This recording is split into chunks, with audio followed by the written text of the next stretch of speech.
ఏంటంటే ఇది ఒక విచిత్రమైన కేసు. ఆయన ఎవరో యూట్యూబ్లో సీమరాజు అంట, ఆయన ఏం మాట్లాడతాడో అర్థం కాదు. మా కండువానే వేసుకుంటాడు, వైసీపీ కండువానే, మా మనిషిగానే ఉంటాడు, మమ్మల్ని అసభ్యకరంగా మాట్లాడుతుంటాడు, భయంకరంగా మాట్లాడుతూ ఉంటాడు, పచ్చి బూతులు మాట్లాడుతూ ఉంటాడు.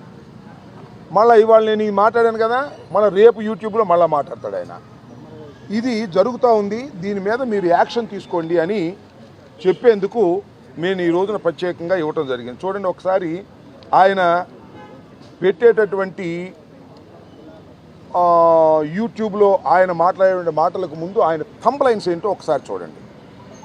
ఇది ఒక థంబ్ లైన్ ఏంటంటే, ఏపీ టోల్ గేట్ వద్ద అడ్డంగా దొరికిన సంజన సుకన్య రంగంలో అంబటి రాంబాబు. ఇది మా మనోభావాలు దెబ్బతినవు దీనికి. ఒకటి.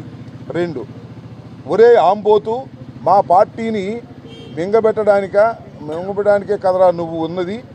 సీమరాజు సంచలనమైన ప్రెస్ మీటు. ఇది సీమరాజు గారు. ఇదొకటి. రెండవది, సుకన్య సంజనలు వదిలేసి నా వెంట పడ్డాడు Ambati Rambabu. I love you Raja. చాలా కామెడీగా ఉంది కదా, ఇట్లా పెడుతుంటాడు. ఇప్పుడు మా మనోభావాలు దెబ్బతినకూడదు.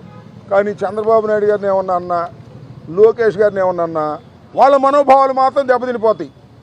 డీజీపీ గారి దగ్గర నుంచి ఎస్ఐ వరకు కేసులు పెట్టి లోపలేసేస్తారు. కానీ ఇక్కడ మాత్రం మా మనోభావాలు దెబ్బతినవు. మళ్ళీ ఇంకోటి, అంబటిపై కొత్త కేసు, మళ్ళీ కొత్త కేసు అంట, మరి ఏం కేసు నాకు తెలియదు. సీమరాజా విశ్లేషణ చూడండి వివరాల కోసం. ఒకటి, రేపు అన్నని కూడా ఇట్లానే పట్టిస్తావా? అంబటికి సీమరాజు సూటి ప్రశ్న.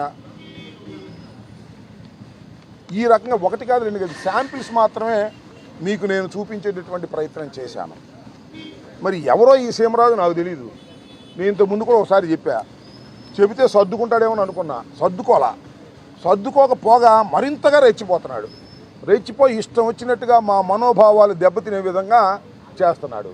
కారణం ఏంటంటే, మీరు ఒక సినిమాలో చూశారుగా, రజనీకాంత్ ఒక రోబోను సృష్టిస్తాడు, అదే సినిమా నాకు గుర్తులేదు. అట్లాగే ఇది లోకేష్ గారు సృష్టించినటువంటి రోబో లాంటి వాడు. ఎవరు? మన సీమరాజు.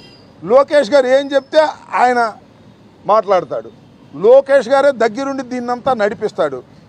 బ్యాటరీ అయిపోతే రోబోకి మళ్ళీ బ్యాటరీ ఛార్జ్ చేస్తారు కదా, మళ్ళీ ఛార్జ్ చేసేది కూడా లోకేష్ గారే.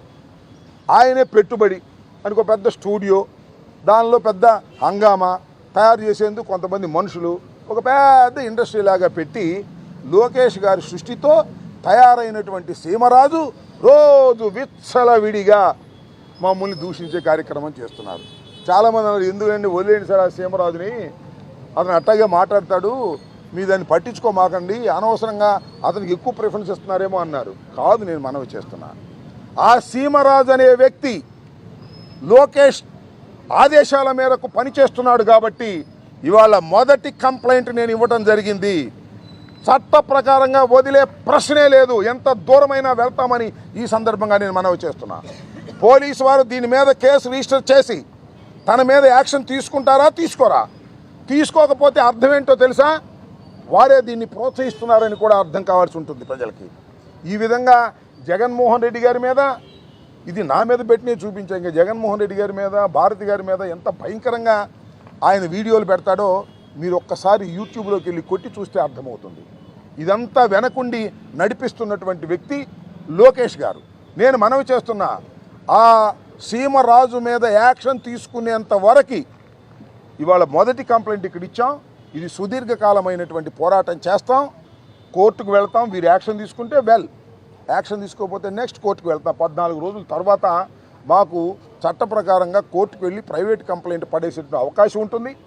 అదేవిధంగా పోలీసు వారికి కూడా డైరెక్షన్ తీసుకునే అవకాశం ఉంటుంది రాజ్యాంగంలో. కాబట్టి దాన్ని అన్వేషిస్తాం, కోర్టులో వెళ్తాం. అక్కడ కూడా మాకు కాకపోతే హైకోర్టుకు వెళ్తాం, అక్కడ కూడా కాకపోతే సుప్రీంకోర్టుకు వెళ్తాం. ఎక్కడికైనా వెళ్ళి ఈ సీమరాజు అనే ఒక అరాచకవాది యూట్యూబ్లో చేస్తున్నటువంటి వీడియోలు అసభ్యకరంగా ఉన్నాయని నిరూపిస్తాం. అతని మీద చట్టపరమైన యాక్షన్ తీసుకునేందుకు కూడా వెనుకాడే ప్రశ్న లేకుండా పోరాటం చేస్తామని మనవి చేస్తున్నా. ఇంకా నేను ఈ ఎలక్షన్ అయిన వెంటనే కూటమి ప్రభుత్వం వచ్చిన వెంటనే అంబటి రాంబాబు భయపడిపోతాడు, ఇంక బయటకు కనపడాలనుకున్నాను నేను. ఆ ప్రతిదానికి వచ్చేస్తున్నాడు శివరాజు. వచ్చాడు ఆ? వచ్చాడు. చాలా ఆశ్చర్యంగా ఉంది ఏంటని. ఎక్కడో మన లోకేష్ మీద కూడా పెద్ద రిపోర్ట్లు ఇచ్చేసాడు. ఏమిస్తే ఏమవుతుంది? ఆ, ఈయన రిపోర్ట్ నయురా ఉమ్, ఈయన రిపోర్ట్లు కూడా భయంకరంగా ఇచ్చారు. ఆ, ఇక ఇచ్చే ఈ మూల కూర్చొని పెట్టినారు కదా. ఉమ్, ఇప్పుడు మనం మంత్రిగా ఉన్నప్పుడు మనం పెరిగి కట్ల కట్టిన పని ఏదన్నా ఒక మంచి పని చెప్పమని చెప్పు మా అమ్మటి రాంబాబుని. ఉమ్, నేను ఎన్నిసార్లు చెప్పుంటాను, జాగ్రత్తగా ఉండు, జాగ్రత్తగా పని చేసుకో, జాగ్రత్తగా ఉండు, జాగ్రత్తగా ఉండు. నా మాట విన్నారా? ఏమన్నా ఈరోజు ఏమైంది? అవును. అసలు అమ్మటి రాంబాబు టికెట్ అయ్యిద్దని చెప్పిన ఉమ్, ఇచ్చినారు. ఏమైనాడు? ఉమ్. ఎత్తిపోలా. ఓడిపోడు.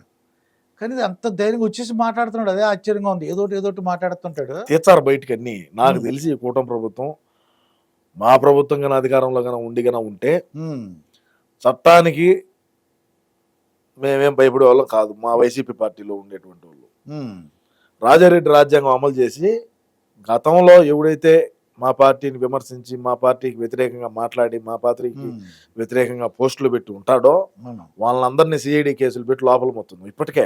ఉమ్, కానీ కూటమి ప్రభుత్వం అట్ట కాదు కదా. అవును.